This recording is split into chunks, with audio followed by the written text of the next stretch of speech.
Welcome everyone on my YouTube channel. दोस्तों, आज का वीडियो ये बहुत ही ख़ास होने जा रहा है एक्टिव और पैसिव वॉइस का। आज की इस वीडियो में हमने एक्टिव और पैसिव से रिलेटेड कुछ ऐसे सेंटेंसेज लिए हैं जिन्हें हम टिपिकल सेंटेंस कहते हैं, मतलब जो स्पेशल सेंटेंसेज हैं जिनका पैसिव बनाते समय अक्सर जो है लोगों को कन्फ्यूजन रहता है कि इनका पैसिव कैसे बनेगा, क्योंकि ये स्पेशल टाइप के सेंटेंसेज हैं। जनरली कॉम्पिटिशन्स में पूछे जाते हैं, विभिन्न प्रकार की जो कॉम्पिटिशन्स हैं उनमें भी आते हैं, और जो सेकेंडरी सीनियर सेकेंडरी क्लासेस उसमें भी इस टाइप के सेंटेंस एग्जाम में पूछे जाते हैं। तो ये बहुत ही उपयोगी सेंटेंसेज हैं जिनके बारे में हम आपको बताने जा रहे हैं। और एक चीज़ और बताना चाहूँगा, ये हमारा एक्टिव और पैसिव से रिलेटेड लास्ट टॉपिक है, लास्ट कंटेंट है। मतलब मैं जिस भी टॉपिक को लेता हूँ तो उसे पूरी तरह से कंप्लीट करता हूँ, चाहे उसमें 5 दिन लगें, 10 दिन लगें, 15 दिन लगें, उसके बाद ही मैं दूसरा टॉपिक स्टार्ट करता हूँ। ऐसा नहीं कि मैंने कोई चीज़ पढ़ाई थोड़ा थोड़ा छोड़ छोड़ के पढ़ा दिया, तो उस टाइप से हम नहीं पढ़ाते हैं। हम जिस टॉपिक को लेते हैं तो पूरा फिनिश करते हैं कम्प्लीटली A to Z, उसके बाद ही दूसरा टॉपिक स्टार्ट करते हैं। तो वीडियो को स्किप मत कीजिएगा, पूरा देखिएगा, तभी आपको समझ में आएगा सही से। तो चलिए स्टार्ट करते हैं, बने रहिएगा हमारे साथ। फर्स्ट सेंटेंस है ये, passive voice of typical sentence है। टिपिकल मतलब होता है स्पेशल सेंटेंस। स्पेशल सेंटेंस के बारे में बताने जा रहा हूँ, SPECIAL। स्पेशल सेंटेंसेस क्या हैं ये? जैसे देखिएगा, नंबर 1 है they said that God lives everywhere. ये एक्टिव वॉइस का सेंटेंस है, इसका पैसिव बनाना है। तो नंबर 1 ये पैसिव कैसे बनेगा बताता हूँ। अब यहाँ पर देखिएगा ध्यान से, दे सेड, दे यहाँ पर क्या है? दे यहाँ पर जो है डिमॉन्स्ट्रेटिव प्रोनाउन है। कैसा प्रोनाउन? डिमॉन्स्ट्रेटिव और इंडेफिनिट डिमॉन्स्ट्रेटिव प्रोनाउन। इसे बोलते हैं इंडेफिनिट डिमॉन्स्ट्रेटिव प्रोनाउन। इंडेफिनिट क्यों होता है? क्योंकि निश्चित नहीं है कि किसके बारे में। दे माने बे, कौन बे? कोई पता नहीं कौन है वो लोग। और डिमॉन्स्ट्रेटिव प्रोनाउन इसे कहते हैं क्योंकि ये संकेतवाचक प्रोनाउन होता है। जैसे हम एक हिंट करते हैं, इशारा करते हैं, जैसे कि हम कहते हैं बे, उंगली से इशारा करते हैं, वैसे कहते हैं बे, ये, बह, बह, इस टाइप से ऐसे उंगली से इशारा करते हैं। तो जब कभी भी डिमॉन्स्ट्रेटिव प्रोनाउन आता है और उसके बाद में वर्ब दी होती है और वर्ब का ऑब्जेक्ट जो है कोई क्लॉज होता है, तो यहाँ पे ये वर्ब क्या है? सैड, और इसका क्लॉज है ये दैट गॉड लिव्स एवरीवेयर, क्या है? इसका क्लॉज है। तो ऐसी कंडीशन में क्या होता है, जब इंडेफिनिट प्रोनाउन हो और उसकी वर्ब का ऑब्जेक्ट कोई क्लॉज हो, तो हम इसको ऐसे बनाते हैं, दे साइड का कर लेते हैं इट इज साइड। इट से बनता है ये, इट इज साइड, और ये बन गया इट इज साइड। अब उसके बाद में ये वाली जो क्लॉज है सेम वैसे ही रिपीट कर देता है, इसमें कोई चेंज नहीं होगा। दैट गॉड लिव्स एवरीवेयर, क्यों नहीं चेंज होगा? क्योंकि यूनिवर्सल ट्रूथ भी है यहाँ पर, एक शक्ति, एक बिल्कुल सत्य स्टेटमेंट है, एक ट्रू स्टेटमेंट है। यहाँ पर कोई ऐसी बात नहीं कही गई जो ना होती हो। गॉड लिव्स एवरीवेयर मतलब भगवान हर जगह रहता है, ये सत्य स्टेटमेंट है, यूनिवर्सल ट्रूथ है। तो इट इज सेड दैट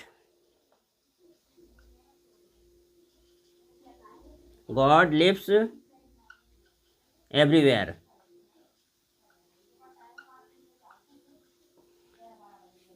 देखिए, अब ध्यान रखिएगा, they said that God lives everywhere, they said that God lives everywhere. अब इसमें क्या है, लास्ट वाला सेंटेंस है, ये क्लॉज है, ये सेम रहेगा, इसमें कोई चेंज नहीं होगा। ये ध्यान रखिएगा, ये चेंज नहीं होता, सेम रिपीट कर दिया जाता है। चेंज कहाँ होता है? ये प्रिंसिपल क्लॉज में। ये इधर वाला क्लॉज, ये प्रिंसिपल क्लॉज है, इसे हम बोलेंगे प्रिंसिपल क्लॉज। तो इस प्रिंसिपल क्लॉज का चेंज किया जाता है, जो प्रिंसिपल क्लॉज है उसको हम चेंज कर लेते हैं, लेकिन सबऑर्डिनेट क्लॉज जो है बाद वाला, ये चेंज नहीं होता है। नंबर 2 देखिएगा, दिस बुक इज बीइंग, ये ऑलरेडी क्या है? पैसिव वॉइस में है। तो सबसे पहले हम क्या करते हैं, इसको एक्टिव वॉइस में करते हैं, तो इसके बाद में बताते हैं।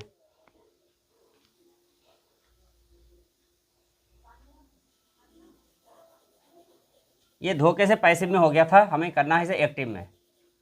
This book is selling well. अब देखिएगा this book is selling well, अब इसका पैसिव बनाना है, तब क्या करेंगे, यहाँ पर जो सब्जेक्ट है this book is selling well, तो इसको सेम हम ऐसे ही लिख देंगे, this book is being sold.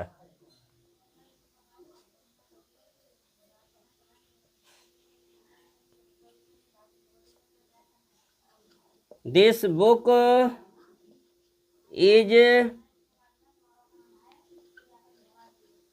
Being sold well. This book is being sold well, this book is being, इसका पैसिव बना this book is being sold well.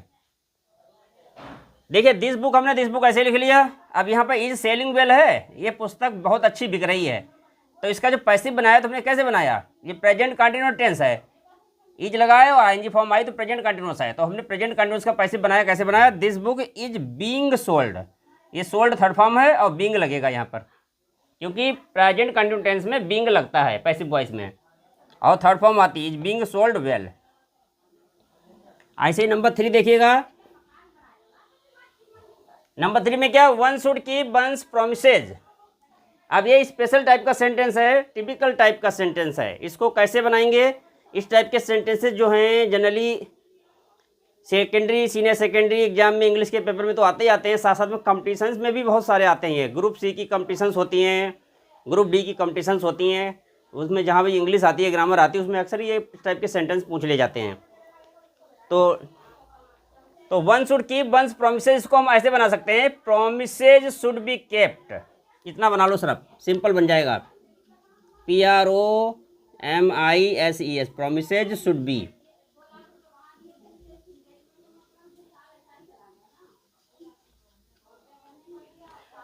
Promises should be kept, ये बन गया this book, one should keep once promises, तो हमने promises लिख लिया है, वंस नहीं आएगा, promises should be kept, should तो आया यहाँ पर, तो शुड वाले में बी और जुड़ जाएगा, शुड बी, क्योंकि ध्यान रखिएगा इस टाइप के सेंटेंस में जैसे शुड है, मे है, माइट है, मस्ट है, इनमें पैसिव वॉइस में हम बी और जो ऐड कर देते हैं, BEB, तो promises should be kept, simple ये बिल्कुल है, बन तो दूसरे तरीके से भी जाएगा, लेकिन हम ये तरीका सबसे अच्छा है। नंबर 4 है it is time to finish this work, अब इसका पैसिव बनाना है, it is time to finish this work, तो इसका पैसिव कैसे बनेगा, ये कॉम्पिटिटिव लेवल का एग्जाम सेंटेंस है, मोस्टली कॉम्पिटिशन्स में आता है, एग्जाम में भी आता है, एग्जाम में आता है तो बहुत secondary level senior secondary classes में आता है ये, तो इसको पैसिव बनाते समय क्या करेंगे, it is time to finish this work, तो इट इज टाइम लिख लेंगे पहले, it is time, it is time, अब क्या करेंगे, इट इज टाइम, फिर फॉर दिस वर्क कर लेंगे, फॉर लगाएंगे, for this work, it is time for this work, फिर to be finished,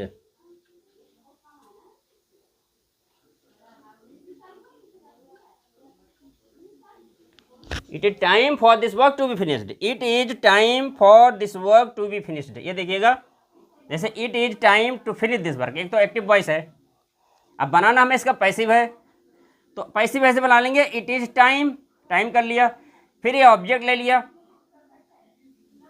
for this work के बाद में टू फिनिश लिखा है तो टू बी फिनिश्ड कर दिया हमने, ये है टू बी फिनिश्ड, ये पैसिव हो गया, टू बी का प्रयोग करके बनाया गया यहाँ पे, इसमें टू बी का प्रयोग हुआ है और कोई तरीका नहीं इसका पैसिव बनाने का। नेक्स्ट है आ रोज स्मेल्स स्वीट, अब ये देखिए ये भी कंपटीशन लेवल का ये भी क्वेश्चन है, एक्टिव से पैसिव बनाने में मोस्टली आता है, एग्जाम में आता है, कंपटीशन में आता है कि आ रोज स्मेल्स स्वीट, इसका पैसिव कैसे बनेगा, तो इसका जो पैसिव बनेगा सिंपली चलिए हम यहीं पे बना देते हैं, एक तो हो गया एक्टिव और पैसिव हम यहीं पे बना देते हैं क्योंकि नीचे स्पेस नहीं है, आ रोज स्मेल्स स्वीट, तो a rose is sweet, a rose is sweet when it is smelt, ये हो गया। देखिएगा, आ रोज इज स्वीट, हमने इसी को रिपीट कर दिया। जैसे आ रोज स्मेल्स स्वीट है तो लिख दिया आ रोज, फिर इज अपनी तरफ से लगाया। क्यों इज इसलिए लगाया क्योंकि ये प्रेजेंट टेंस है, प्रेजेंट इंडेफिनिट टेंस है, सिंपल प्रेजेंट, तो इसलिए इज लगाया। तो आ रोज इज स्वीट कर दिया। अब फिर इसमें व्हेन क्लॉज से बनेगा ये, इसमें दूसरी क्लॉज जोड़ी जाएगी। एक गुलाब उस समय मीठा लगता है, मधुर होता है जब वो स्मेल किया जाता है, जिसको स्मेल करते हैं। तो व्हेन इट इज स्मेल्ट, ये थर्ड फॉर्म आ गई यहाँ पर। थर्ड फॉर्म किसकी आई? इसकी आई। ये स्मेल्स है, स्मेल्स की थर्ड फॉर्म आ गई है स्मेल्ट, ये थर्ड फॉर्म है स्मेल्ट। लास्ट सेंटेंस है I do not know if she wants oranges or not. तो ये है नंबर 6। तो नंबर 6 है, 5 वाला यही बना दिया हमने, ये 5 वाला है, ये 5 वाला है। और नंबर 6 देखिएगा यहाँ पर, नंबर 6 में क्या है? I do not know if she wants oranges or not. तो ये क्या है? क्लॉज है यहाँ पर। ये पहली क्लॉज है आई डू नॉट नो, दूसरी क्लॉज है if she wants oranges or not. तो हमें क्या करना है? सबसे पहले पहली क्लॉज को चेंज करना है, आई डू नॉट नो का पैसिव बनाना है, इसका बनाना passive, I do not know का। तो आई डू नॉट नो का पैसिव कैसे बनेगा? इट से बनेगा, इसकी स्टार्टिंग जो होगी वो इट से होगी। तो it is not known to me, देखिए it is not known to me, ये हो गया। It is not known to me, to me क्यों हो गया? It is not known to me, me हो गया, मी का आई का ऑब्जेक्ट हो गया मी है, ये आई यहाँ पर सब्जेक्ट है, इसका ऑब्जेक्ट हो गया ये मी। और इट से बनेगा ये, नो की थर्ड फॉर्म आ गई नोन, और नोन के बाद हमेशा टू आता है। तो ये एक पार्ट का बन गया, पहली क्लास का, यहाँ तक का बना लिया हमने पैसिव। अब बनाना है मुझे यहाँ का, इसका बनाना है। तो इफ़ को ऐसे लिख देंगे सेम, इफ़। अब हमें इसको कन्वर्ट करना है, if she wants oranges or not, इसको हमें कन्वर्ट करना है, she wants oranges or not, she wants oranges or not. तो कैसे बनाएंगे? इफ़ ऑब्जेक्ट के यहाँ क्या है? ऑरेंजेज है, क्योंकि ये सब्जेक्ट हो गया सी और ये हो गया ऑब्जेक्ट। तो if oranges are wanted, if oranges are wanted, oranges are wanted, wants का हमने वांटेड कर दिया, थर्ड फॉर्म लगा दी। Oranges are wanted are not, are not है तो आर नॉट लिख लेंगे, आर नॉट। और बाय, बाय के बाद क्या है? सी है यहाँ, तो सी का ऑब्जेक्ट क्या हो जाएगा? हर हो जाएगा, यहाँ पर यहाँ हर कर देंगे, ये है। तो ये रहे एक्टिव से पैसिव सेंटेंस। ये कुछ टिपिकल टाइप के सेंटेंस थे जो मोस्टली एग्जाम में आते हैं। इनमें अक्सर स्टूडेंट्स को कन्फ्यूजन रहता है कि हम इसका पैसिव कैसे बनाएं। ये बहुत सेंटेंस हैं, इनका थोड़ा स्ट्रक्चर ही बिल्कुल अलग होता है, बनाने का थोड़ा तरीका बिल्कुल डिफरेंट मेथड होता है। कॉम्पिटिटिव लेवल के भी हैं, ये कंपटीशन में भी पूछे जाते हैं। तो बने रहिएगा दोस्तों हमारे साथ नेक्स्ट वीडियो के लिए। आते हैं हम नेक्स्ट वीडियो में कोई नया टॉपिक लेकर। और वीडियो अगर पसंद आए तो लाइक कीजिएगा, शेयर कीजिएगा, और एक रिक्वेस्ट है आपसे, चैनल को सब्सक्राइब कर लीजिएगा ताकि आने वाला हर नोटिफिकेशन आपको टाइम से मिलता रहे। Thanks for watching.